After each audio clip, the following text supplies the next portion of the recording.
کہ تمہیں معلوم نہیں آیا کون کس کے مقابل پہ؟ ارے جہل جو ہے کل ایمان کے مقابلے پہ آ رہا ہے، تو ایمان کا تماچا جہل کو معلوم تو رہنا چاہیے۔ اچھا یہ تاریخ کا بس قسمت ہے انسان۔ اب یہ تو وہ واقعہ تھا جو میں نے سنا دیا۔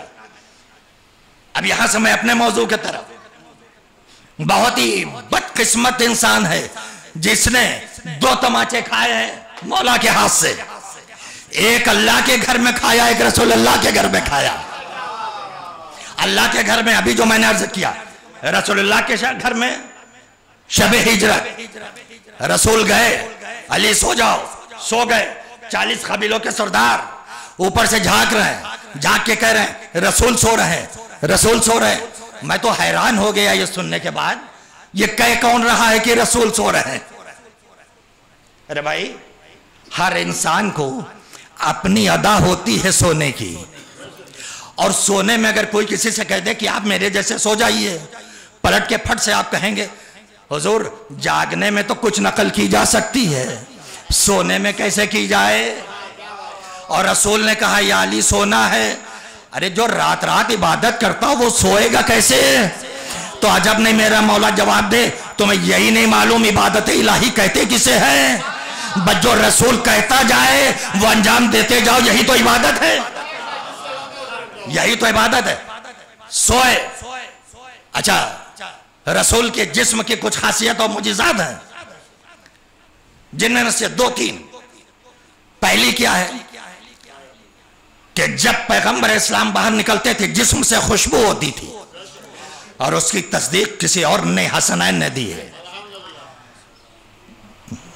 قصہ کے اندر، حدیث قصہ میں آپ لوگ شب جمعہ سنتے رہتے ہیں کہ جب امام حسن حسین سب آئے، سب نے کیا کہا تھا؟ امی نانا کی خوشبو محسوس کر رہا ہو۔ گویا کہ پیغمبر کے جسم میں خوشبو ہے جو جسم سے نکلتی۔ اور دوسری کیفیت، پیغمبر کا قد درمیانی تھا، نہ زیادہ چھوٹا نہ بڑا۔ اس زمانے میں عرب میں بڑے لمبے لمبے لوگ تھے، لیکن یہ بھی اللہ نے اپنے نبی کو معجزہ عطا کیا تھا، کتنا بھی لمبا آدمی آ جائے نبی کے مقابلے میں، کبھی نبی سے تو پھر 2 چیزیں تو ظاہر ہوئی نا، ایک خوشبو نبوت سب نے سونگی، ایک عرض نبوت سب کو معلوم۔ اب سمجھ میں نہ آیا جب شب ہجرت پیغمبر نے کہا یا علی سو جاؤ میرے بستر پہ، علی کیسے سوئے کہ نہ قد میں فرق آیا نہ خوشبو میں فرق آیا؟ اس کا مطلب یہ ہے، یاد رکھیے گا کہ جو قد جو معجزہ رسول میں ہے وہی علی میں ہے، جو خوشبو وہاں وہ خوشبو یہاں، جو علم وہاں وہ علم یہاں، جو شجاعت وہاں وہ شجاعت یہاں۔ یہ الگ بات گئی کہ پیغمبر کو رحمت للعالمین بنا کے بھیجا تھا، اس لیے شمشیر چلانے کی ضرورت نہ پڑی، انہیں تو کرار بنا کے بھیجا تھا۔ صلوات بھیج دیں محمد و آل محمد۔ بھائی ملا۔ اب بات آ جائے بیٹوں کی، یہ کیسے مسئلہ حل ہو؟ بیٹے، ایک ہے دختر، پروردگار پھر مسکرا رہا، میرے حبیب گھبراتے کیوں ہو؟ تمہیں سردار انبیاء بنا کے بھیجا، تم جو چاہو گے ہم عطا کر دیں گے، جیسا بھائی عطا کیا ویسے ہی تو بیٹے عطا ہوں گے۔ کہاں طے ہو؟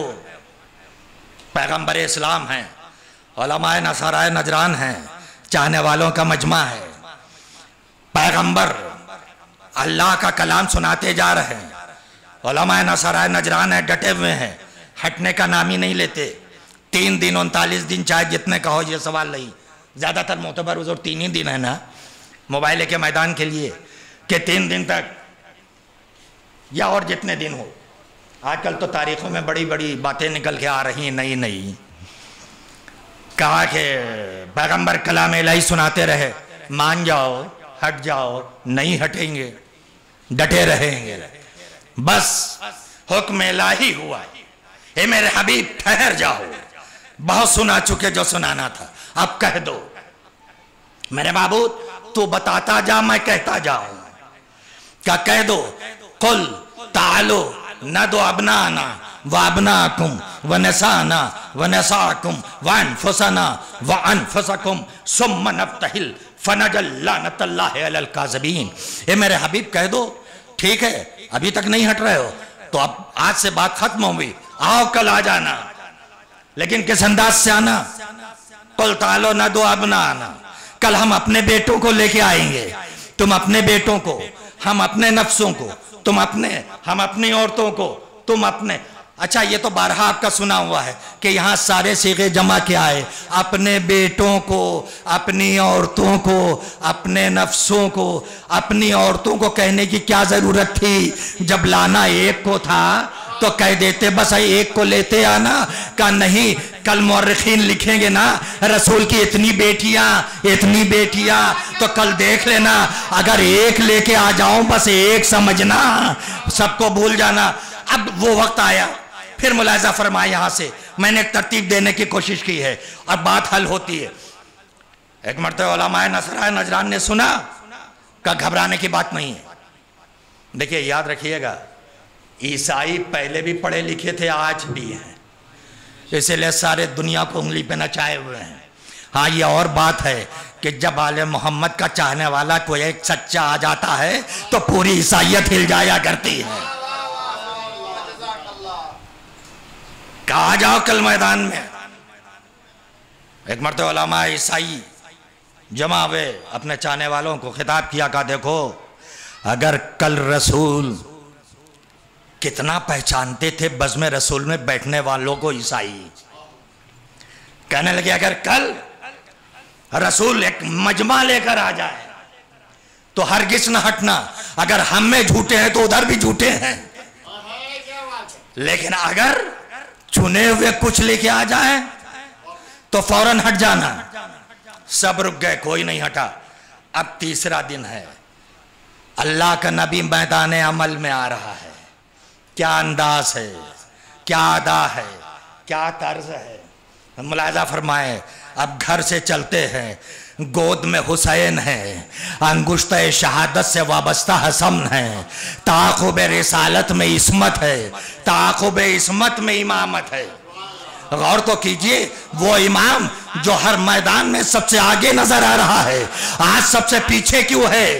جب میں نے غور کیا، متعدد دلیلیں ہوں گی لیکن جب میں نے غور کیا تو میری سمجھ میں بس حضور ایک ہی بات آئی، وہ یہ آئی کہ آخر سب سے آگے رسول، گود میں حسین، انگشتہ شہادت سے وابستہ حسن، پیچھے شہزادی، اس سے پیچھے مولا کائنات.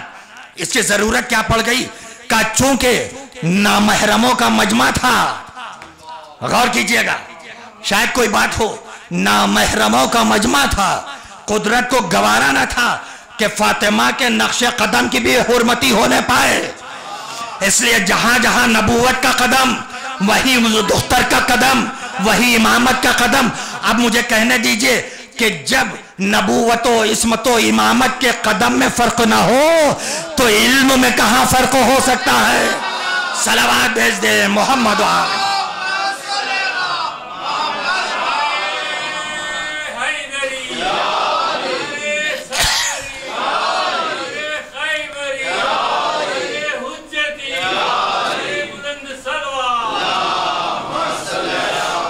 بس میں اپنی منزل کے قریب آ گیا، آپ کو لیے ہوئے لے کے پہنچے. علماء نصرہ نجران نے دیکھا کہ ہٹ جاؤ، ان کا مقابلہ مت کرنا. کیوں؟ کہ میں وہ چہرے دیکھ رہا ہوں کہ اگر اشارہ کر دے تو پہاڑ اپنی جگہ سے ہٹ جائے. آپ قرآن کو پڑھا کہ نہیں؟ قرآن کے اندر کیا ہے کہ اگر پہاڑوں پہ نازل کر دوں تو پہاڑ ریزہ ریزہ ہو جائے. معلوم ہوا قرآن بھی ہادی، اہل بیت بھی ہادی. جو وزن قرآن کا وہی اہل بیت کا ہے، جو تاثیر قرآن کی وہی اہل بیت کی. لیکن ہاں ایک فرق ہے، قرآن کو جب نازل کیا جائے تب پہاڑ ہٹیں گے. ارے یہ اشارہ کر دے، صلوات بھیج دے محمد و آل محمد.